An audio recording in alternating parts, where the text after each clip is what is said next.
Nilusob ni Shisak ang Jerusalem. Ikalabindalawang kabanata. Nang matatag na ang paghahari ni Rehoboam at makapangyarihan na siya, itinakwil niya at ng buong Israel ang kautusan ng Panginoon. Dahil hindi sila matapat sa Panginoon, nilusob ni Haring Shisak ng Ehipto ang Jerusalem noong 5 taon ng paghahari ni Rehoboam. Kasama ni Shisak ang 1,200 karwahe, 60,000 mga ngabayo, at napakaraming sundalo, na ang iba sa kanila ay galing pa sa Libya, Sukot at Ethiopia. Sinakop ni Shisak ang napapadirang lungsod ng Huda at lumusob hanggang sa Jerusalem. Pagkatapos pumunta si Propeta Shemaya kay Rehoboam at sa mga pinuno ng Huda na tumakas sa Jerusalem dahil sa takot kay Shisak. Sinabi ni Shemaya sa kanila, "Ito ang sinasabi ng Panginoon, itinakwil niyo ako, kaya ngayon pababayaan ko kayo kay Shisak." Nagpakumbaba ang hari at ang mga pinuno ng Israel. Sinabi nila, "Matuwid ang Panginoon."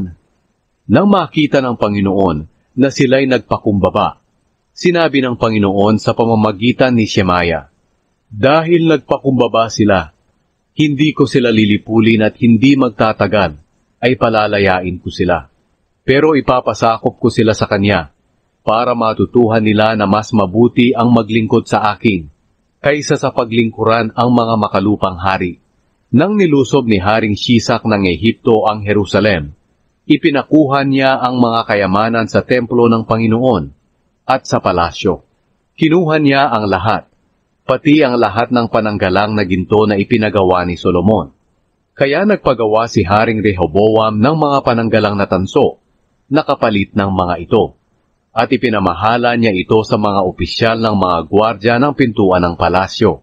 At kapag pupunta ang hari sa templo ng Panginoon, sasama sa kanya ang mga tagapagbantay na nagdadala ng mga pananggalang na ito, at pagkatapos, ibabalik din nila ito sa kanilang kwarto. Dahil nagpakumbaba si Rehoboam, nawala ang galit ng Panginoon sa kanya, at hindi siya nalipol ng lubos. May natira pang kabutihan sa Huda. Lalong tumatag ang pamamahala ni Haring Rehoboam, at nagpatuloy siya sa paghahari roon sa Jerusalem. Siya'y 41 taong gulang nang maging hari, at naghari siya ng 17 taon sa Jerusalem, ang lungsod na pinili ng Panginoon sa lahat ng lahi ng Israel, kung saan pararangalan siya.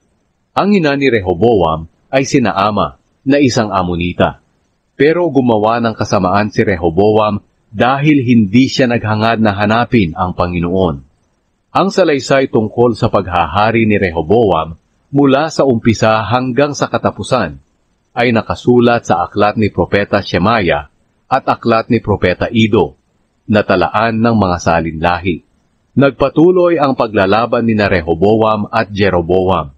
Nang mamatay si Rehoboam, inilibing siya sa lungsod ni David, at ang anak niyang si Abijah ang pumalit sa kanya bilang hari.